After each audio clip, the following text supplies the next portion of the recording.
I want to preface my remarks today by asking that you convey to your wingman, Senator John McCain, our colleague, our warmest best wishes and our hope that he is on his way to a speedy recovery and will be back here because we need him and we need his wisdom.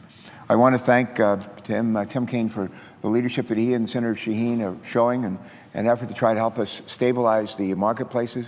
I believe in, we were with Senator Hassan over the weekend, we talked a lot about this, but what do we do now? I think this is an opportunity. This is an opportunity here. And I realize there's a fair amount of confusion as to which path to take or which way to go. And I just hope that we don't waste this opportunity. And I sent a message to the new chairman of the National Governors Association, to the new vice chairman of the National Governors Association, Brian Sandoval from Nevada, the new chair. He's the the governor from Nevada, previously the vice chair, and Steve Bullock from Montana is the new vice chair. One's a Republican, the other's a Democrat. But I sent them a message this morning saying that it'd really be good to hear from the governors. And they've been working on a bipartisan letter. They've been working on it for a while. And this is really the time that it can make a real positive impact. We have 3 people literally sitting here, 4 of us literally lined up, who used to be part of the National Governors Association. I loved it, and I'm sure that Senator Shaheen, Senator Keene, and Senator Hassan did as well. But here's what I suggested that the governors may want to consider in their message. Number 1, urge us to hit the pause button. Hit the pause button. Let's just stop in place for a moment and pivot soon, like not in September, not in August, but like now, like this week, pivot to stabilizing the exchanges.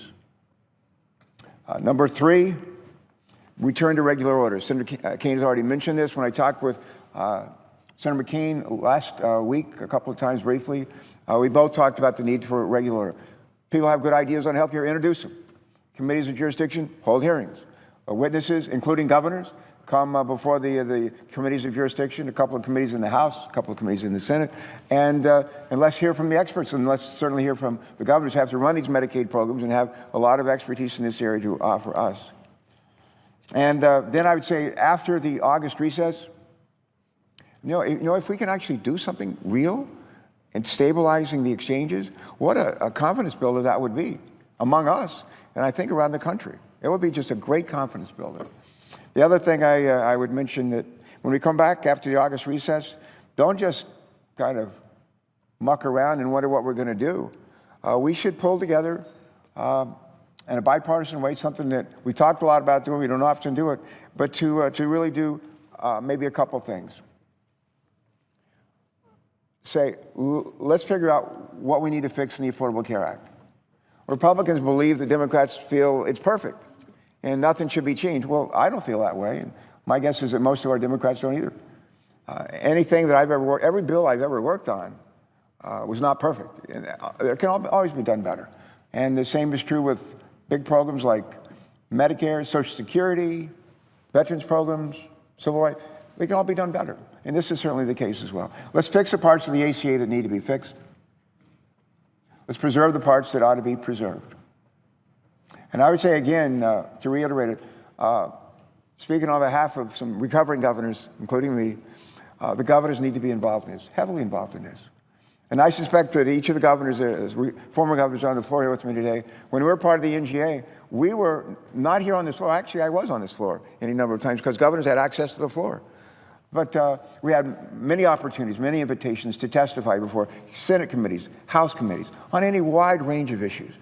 And I think we brought value, and we need to hear from them today. I want to go back and talk about how do we go about stabilizing exchanges. The first thing that would help would for the administration to stop destabilizing them. That would be a big help. And Senator Kaine has led on legislation that's, and he's mentioned, I want to drill down on it just a little bit, that would provide reinsurance, much as we do in other ways in terms of Medicare Part D drug program. But use reinsurance as a very common tool, but use it to help stabilize the exchanges. How would we use in our proposal?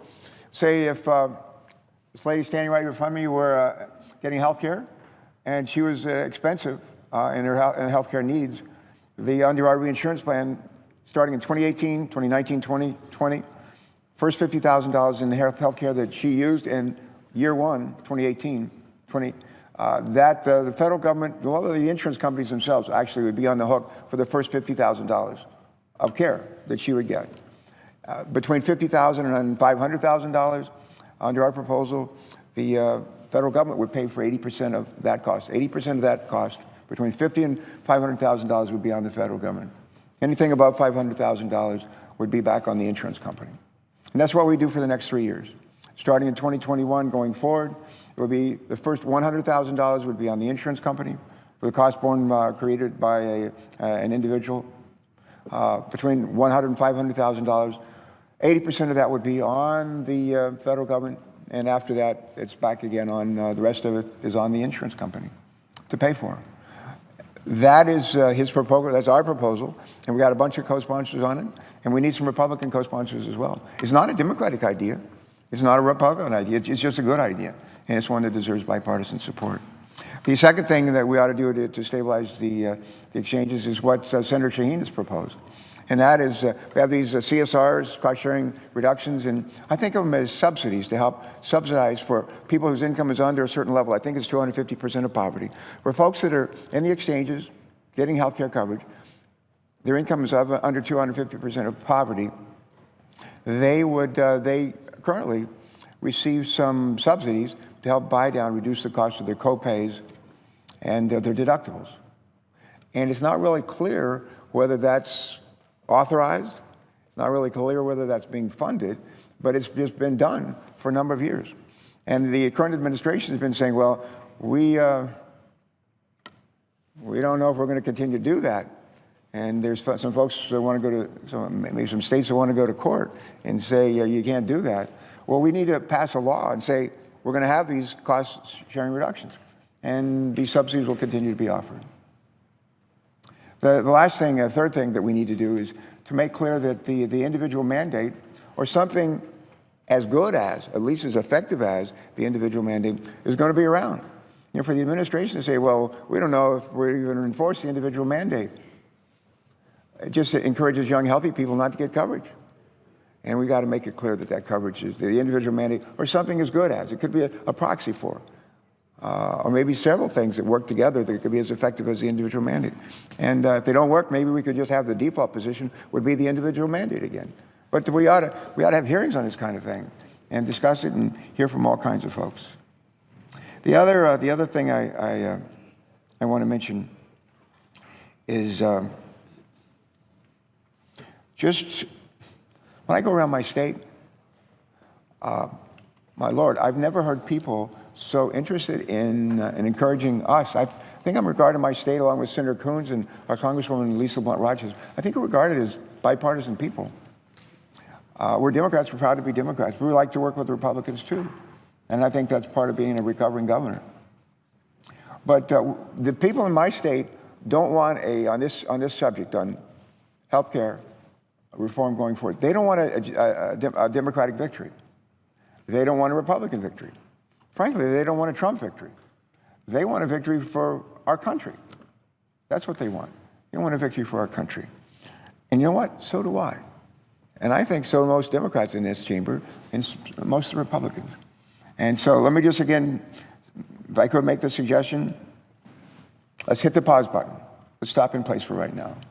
Let's pivot and figure out how we can stabilize the exchanges. I've laid out several ways to do that. Let's return to regular order. Hold hearings, bipartisan hearings. Have expert witnesses, including folks from all walks of life who know a lot about health care coverage, know a lot about health care. After the August recess, when we come back here, let's launch a real bipartisan effort to fix the things in the ACA that need to be fixed and preserve those aspects that should be retained. And as I said before, we need governors at the table, not just recovering governors. We need governors at the table, and a bunch of other folks as well who have a lot to contribute. And if we do those things, we will, in the words of, I'm going to paraphrase Mark Twain. Mark Twain used to say, when in doubt, tell the truth. You'll confound your enemies and delight your friends. I think that's what he used to say. In this case, I would just say, paraphrasing Mark Twain, when in doubt, do what's right. When in doubt, do what's right. We'll confound our enemies and delight our friends.